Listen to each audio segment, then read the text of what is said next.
ሰላም ሰላም ጥንሃበለይ ከመይ ቀኒኹም ክቡራት ኣሕዋተይ ቤተሰብ ናይ ወጋሕታ ዩቲዩብ ቻናል ከመይ ቀኒኹም ደሓን ዲኹም ኣነ ኣምላኽ ይመስገን ፅቡቅ ኣለኹ ሎማዓንቲ ብካሊእ ቪድዮ ተመሊሰ መፅእ እኒአኹ እንታይ ኢና ክንሰርሕ ሎማዓንቲ ቁሪ ሓያል ቁሪኣ ጀሚራ እኒኣና ነዛ ቁሪ መድሓኒት ትኸውን ብጣዕሚ ቀላል ዝኾነት ኣሰራርሓ ሪዞቶ ብሓደ ኮይና ክንሰርሕ ኢና ሪዞቶ ኣነ ቅድሚ ሕዚ በሊዐ ይፈልጥ እየ ጥዒመ ይፈልጥ እየ ግን ሰሪሐ እዩ ኣይፈልጥን እየ ብገዛይ ብዙሕ ግዜ ብዙሕ ሰባት ቴክኒክ የድልዮ እዩ ኣሰራርሓ ገለመለ ይብሉ ንሶ ብዙሕ ደፊሩ እየ ኣይፈልጥን እየ ክሰርሖ እስኪ ሎማዓንቲ ብሓደ ኮይና ክንሰርሖ ኢና ብጣዕሚ ቀሊል እዩ ከምቲ ዝረኣኽዎ ኣብቲ ኢንስትራክሽን ማለት እዩ ኣሰራርሑ ቀሊል እዩ ዝመስል እንድሕር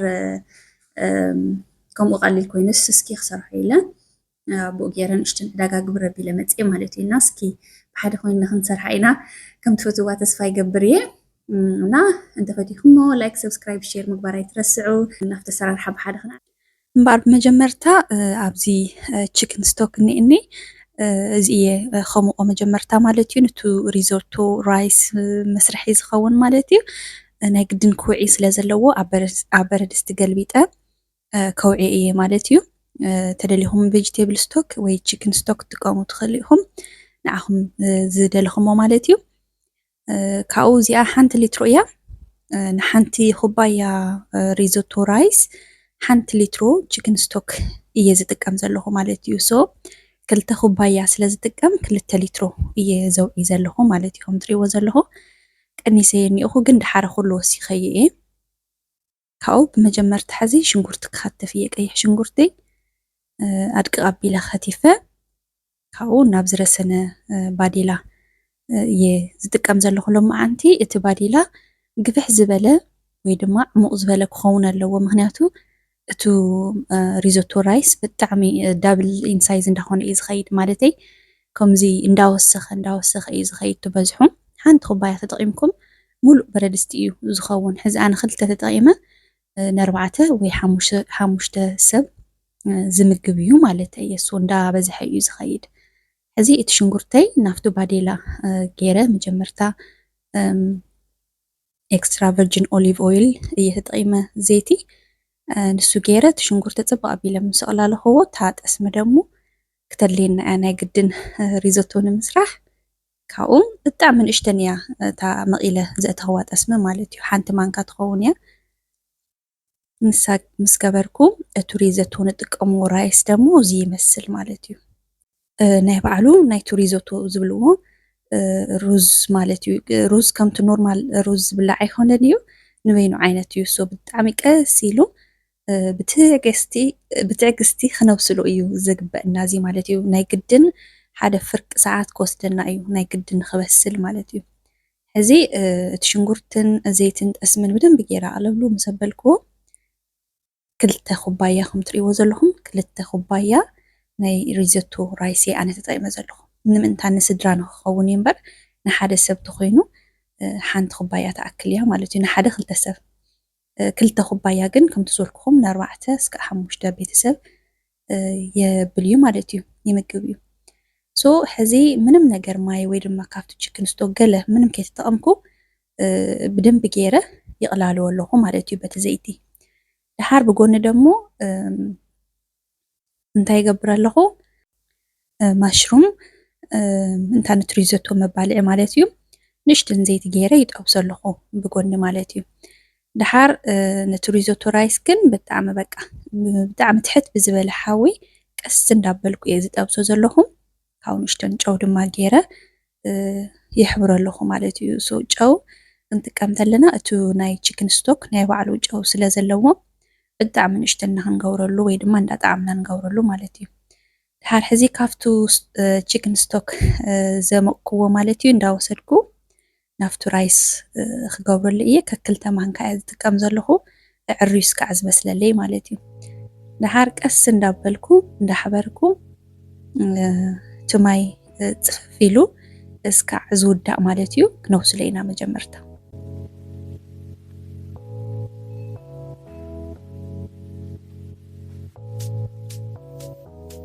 ካብዚ ከም ትሪእዎ ዘለኹም ተማዩ ወዲኡ ከምዚ ምጥጥ ኣቢልዎ ማለት እዩ ሕዚ እቲ ሩዝ ጥራሕ ተሪፉ እኒኦ ናይቲ ሪዞቶ ማለት እዩ ድሓር ሽዑ ሜስና ካፍቱ ቺክን ስቶክ ሓደ ክልተ ዝኸውን ሜስና ንውስኸሉ ማለት እዩ ናይ ግድን እቲ ማይ እስካዕ ዝሃፍፍ ኢድና ከይፈለና ክነብስሎ ኣለና ማለት እዩ ካብኡ እቲ ቺክን ስቶክ ምስ ገበርክዎ ሜሰ ኢደይ ከይፈለኹ ድማ ሜሰ ይሕብሮ ማለት እዩ ብጣዕሚ እዩ ጥንቃቐ ዝደሊ በቃ ዘይምፍላይ እያ ትደሊ እታ ሪዞቶ ማለት እዩ ሕዚ ሩዝ ተኾይኑ ግድን ኣቢልካዮ በቃ ትገድፎ ባዕሉ ብስቲም ዋላ ይበስል እዚ ግን ናይ ግድን ኣብኣ ጠጠው ኢልኩም ክትርእይዎ ኣለኩም ተሕብርዎ ኣለኩም እቲ ማይ እውን እስካዕ ዝውዳእ ተጠንቂቕና ማለት እዩ ድሓር ኣብዚ ቅመም ይቀመሞ ኣለኹ ያው ብላክ ፔፐር ፀሊም በርበረ ካብኡ እዚ ኢታልያን ሲዝኒንግ ኣነ ይጥቀም ኣለኹ እዚ ናተይ ድሌት እዩ ግድን ኣይኮነን እዚ ንክትገብርዎ ኣነ ግን ጣዕሙ ስለ ዝፈትዎ እየ ዝገብሮ ዘለኹ ማለት እዩ ካብኡ ኣብቱ እቲ ማሽሩም ደሞ ብጎኒ ብጨው ገይረ ኣቃሚመ ኣፅባቕ ኣቢለ ይጠብሶ ኣለኹ እየ ማለት እዩ ንዕኡ እውን ቀስ ኣቢለ ድሓር ከም ትሪእዎ ዘለኹም ሕዚ ትሪዞቶ ሜሱ እቲ ማይ ወዲእዎ ካብኡ እቲ ማይ ምስ ተወድአ ሜሰ ካፍቱ ቺክን ስቶክ ሓደ ክልተ ሜሰ ገይረ ሜሰ እንደገና ኣፅባቕ ኣቢለ ን5 ደቂቓ ዝኸውን እቲ ማዩ እስካዕ ዝውድእ ድማ ሜሰ ከብስሎ እየ ማለት እዩ በቃ እታ ናይ ሪዞቶ ምስጥር እዚኣ እያ ካሊእ ምንም ኣይኮነን ማለት ትሪእይዎ ኣለኹም ሕዚ ቀልጢፉ ማዩ በቃ ወዲኡ ግን ማክሲማም 5 ደቂቓ ይወስድ እዩ እቲ ማዩ ፀፍ ኣቢሉ እስካዕ ዝወድእ ማለት እዩ ድሓር ከምዚኣ ጌራ ምስ ወድአት ሜሰ እንደገና ካፍቱ ቺክን ስቶክ ድማ ሜሰ ይውስኸሉ ማለት እዩ እስካዕ ሕዚ ዝኩሉ ሓዊ ወቂዕዎ ዝኩሉ ማይ እንዳበለ ማለት እዩ ገና እዩ ምንም ኣይበሰለን ዋላ ሕዚ ከም ኣልዕል ኣቢለ ቼክ ይገብሮ ጀስት ንኸርእየኩም ማለት እዩ ግን ገና እዩ በቃ ምንም ኣይበሰለን ሶ እንዳወሰኽና ማይ ሜስና እንዳሕበርና ብደንቢ ጌርና ክነብስሎ ኣለና ማለት እዩ ሕዚ ትሪእዎ ኣለኹም ኣብዚ ይርኢ ኣለኹ ካብኡ ቢደይ ጭፍልቕ ኣቢለዮ ገና እዩ ይጅምር ኣሎ እምበር ገና እዩ እዚ ንሱ እስካዕ ዝበስለለይ ኣብዚ ፓርስሊ ይጥቀም ኣለኹ ጣዕሙ ትፈትዎ ተኮይንኩም ማለት እዩ ተዘይኮይኑ ትገድፍዎ ትኽእሉ ኢኹም ካብኡ ኣድቀቕ ኣቢለ ክኸትፎ እየ ካብኡ ናፍቱ ናይ ሪዞቶ ራይስ ክሓውሶ እየ ማለት እዩ ፍርቁ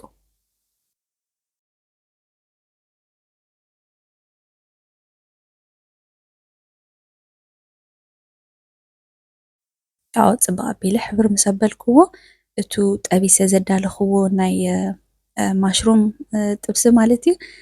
ናፍቱ ሪዞቶ ራይስ ክሓውሶ እየ ሕዚ ኣፀቢቑ ብሓደ ንክበስል ክገድፎ እየ ማለት እዩ ሕዚ ዳርጋ ማዩ እውን ውዲኡ እዩ ዘሎ ሜሰ ሕዚ ካብቲ ቺክን ስቶክ ክውስኸሉ እየ ካብኡ እንድሕር እቲ ቺክን ስቶክ ወይ ድማ እቲ ማዩ ተወዲእክን ኢልክን ብበረድስቲ መኽደን ጌርክን ክድን ኣቢልክን ግድፍ ተብልኦ እሙኒ ካብኡ እቱ ኣይበስልን ዝበለና ሩዝ ንክበስል ግዜ ንህቦ ንኽእል ኢና ግን ዝተኽኣለና መጠን ግን ክበስል ምእንታን ኢድና ክንፈልየሉ የብልናን ቀልጢፉ እውን እዩ ዝሓርር ወይ ድማ እዚ ናንስቲክ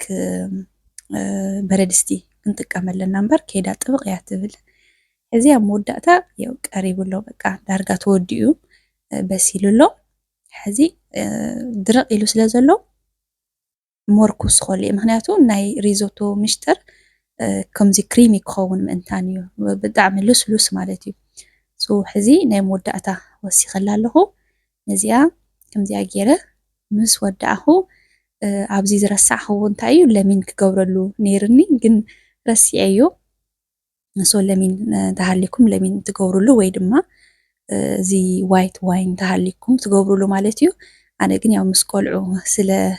ዝምገብዎ እውን እቲ ዋይን ክጥቀም ኣይደለኹን እቲ ለሚን ግን ከእትወሉ ሓሲበ ነይረ ካብኡ ረሲዐዮ መንጎ ማለት እዩ ካሊእ ኣብ መወዳእታ እቲ በረድስቲ ምስ ወረደ ማለት እዩ እንታይ ኢና ንጥቀም እዚ ፓርሜዘን ቺዝ ንሱ ኢና ክንገብረሉ ብላዕሊ ኢና ንገብረሉ ንእሽተን ካብኡ ኣፅባቕ ኣቢልና ሕዚ እውን ነሕብሮ ማለት እዩ ካብኡ ዲእና ኣለና ማለት እዩ ብጣዕሚ ክጥዕም መዓት እዩ ናይ ብሓቂ በቃ ከምዚ ኖርማል ራይስ ኣይኮነን እዩ ማለት እዚ ደኣ ሩዝ እንድዩ ከይትብሉ እዚኣ ብጣዕሚ ፍልትን ብጣዕሚ ጥዕምትን ኣሰራርሓ ናይ ጣልያናውያን ሪዞቶ ራይስ እዩ ማለት እዩ እስኪ ፈቲንኩም ማ ዘይትፈልጡ ኣሕዋተይ ክትፍትንዋ ተስፋ ይገብር ኣሰራርሑ እውን ከምቲ ዝበሃል ብጣዕሚ ከቢድ ኣይኮነን ጀስት ኢድካን ዘይምፍላይ እዩ እና ናይ ሎማዓንቲ ድራር ነዚኣ ትመስል ነይራ ብጣዕሚ እያ ጥዕምቲ ናይ ብሓቂ ከም ትፍትንዋ ድማ ተስፋ ይገብር ያው ሕዚ ናብ ሸሓነ ይቕርቦ ኣለኹ ካብኡ ብላዕሊ ተደሊና ካብቲ ፓርስሊ ንእሽተን ካብኡ ደሞ ካብቲ ዝተረፈ ማሽሩም ጌርና ከምዚኣ ጌርና ንቐርብ ማለት እዩ በተለይ ቬጀቴርያን ንዝኾንኩም በቃ ብጣዕሚ ሓሪፍቲ ምግቢ እያ እና ናይ ሎማዓንቲ መደበይ ነዚኣ ትመስል ነይራ ከም ዝፈትኹማ ተስፋ ይገብር ነዛ ቁሪ መድሓኒት ትኸውን ድራርያ ከም ትፍትንኣ ተስፋ ይገብር እስካብ መወዳእታ ምሳይ ፀኒሕኽን እዛ ቪድዮ እንድሕር ተኸታተልክንኣ ይቐኒየለይ ብኻሊእ ግዜ ብኻሊእ መደብ ድማ ተመሊሰ ክምለስ እየ ሰላም ይቐኒየና ቻው ቻው